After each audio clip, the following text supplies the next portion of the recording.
What's up, BikeRumor fans? I'm here in Scottsdale, Arizona, where for the past couple days we've been riding the endless miles of just flowing fast Singletrack.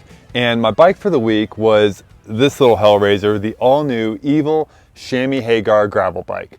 It is a beast of a good time. But to explain why, first we need to look at the numbers.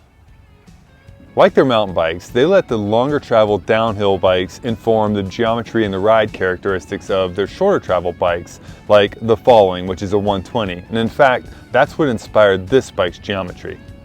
The head angle is an extremely slack 66.67 degrees. Compare that to normal gravel bikes that have anywhere from 70 to 72 degrees, depending on frame size, and you see the immediate difference. I mean, it just looks different. That, along with a custom offset fork, gives them a 93mm trail. That's huge. Compare that to other bikes that have somewhere between like 56 and 64mm of trail, and you can see it's like 3 centimeters different. They pair that with a really long top tube, short stems, and an 80mm bottom bracket drop, which is about 5 to 10mm lower than traditional gravel bikes.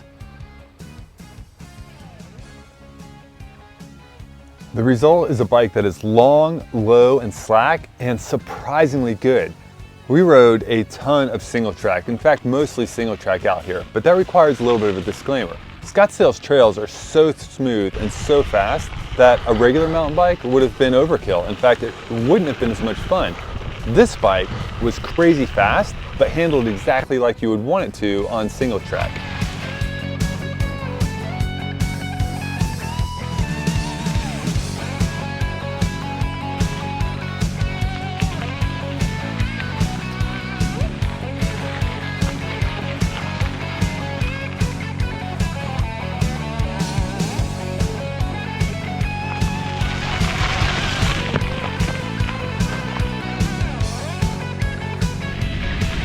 It's even really good on the straight, flat, or in this case, rolling dirt and gravel roads too. You know, even riding one-handed so I can hold this camera, which is maybe not the smartest idea in the world, but it's actually something I was a little worried about because it really slows speeds. Like if you're trying to wiggle through cars in a parking lot or something, it's a little floppy, but that super slack head angle works in your favor once you get up to speed.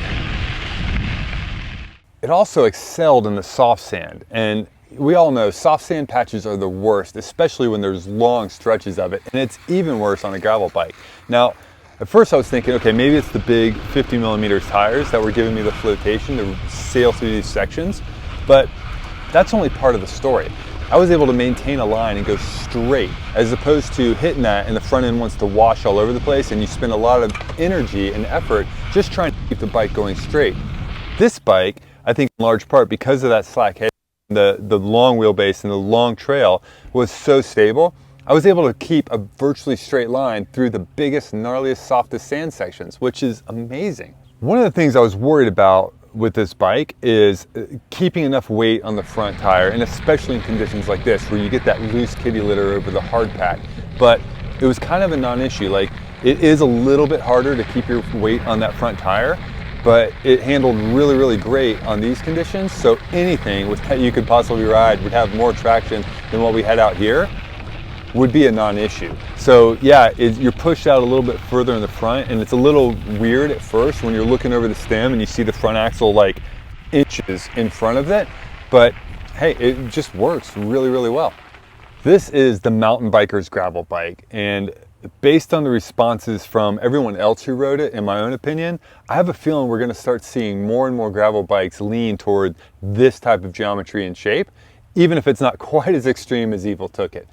So for more details, photos, and a full version of the written review, check out BikeRumor.com, and thanks for watching.